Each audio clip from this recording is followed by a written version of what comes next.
those guarantees. The UN Secretary-General has just weighed in on that issue. A statement released by Ban Ki-moon's office says he's disappointed that the moratorium wasn't continued and that he's concerned of what he calls provocative actions taking place in the occupied territories. And he reminded Israel the settlements are illegal under international law. Well, let's discuss these issues with Mouin Rabbani. He's Senior Fellow at the Institute of Palestinian Studies and joins us now from Amman in Jordan. Good to have you with us. So, Mr. Abbas has deferred a decision on whether to pull out of direct peace talks with Israel until he speaks to the Arab League. How does that help him? Well, he's been doing this now, I think, for the better part of a year, stuck in a situation where he's having increasing difficulty of obtaining the support and endorsement of Palestinian national institutions, and most recently not even being able to assemble a quota of the PLO Executive Committee.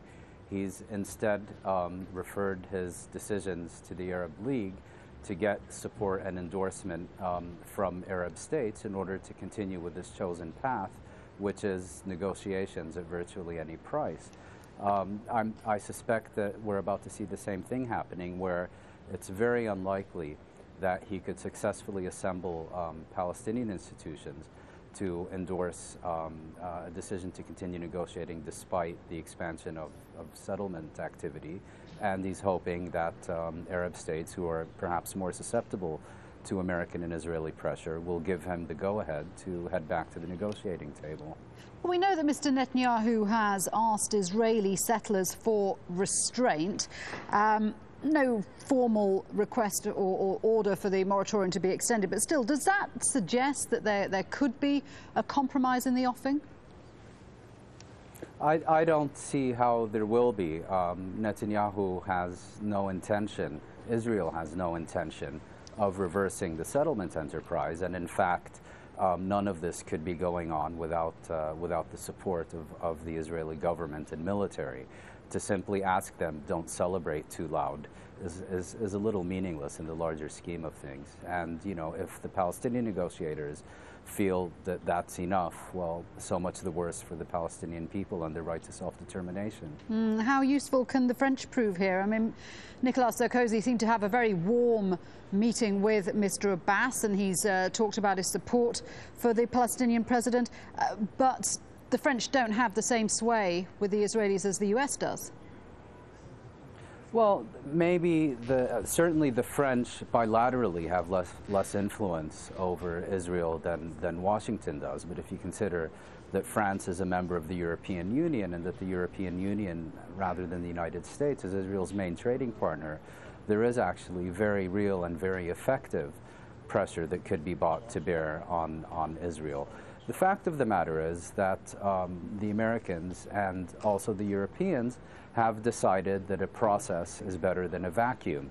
And given that choice, they've decided that negotiations, even if they're about nothing, even if they take place in the context of accelerated Israeli settlement expansion, is preferable to a vacuum. And Netanyahu and Abbas, for their own reasons, feel the same way. So I don't expect any change. I expect the negotiations to continue, and the issue that really matters, reality on the ground, will, I'm afraid, continue to deteriorate. Well, I mean, that's the question, isn't it? Can the process go anywhere if Mr. Abbas is acting with a mandate from the Arab League, but without the support of factions within the Palestinians?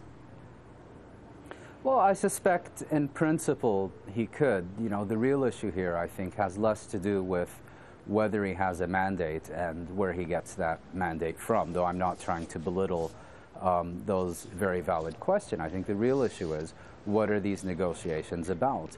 What are they intended to achieve?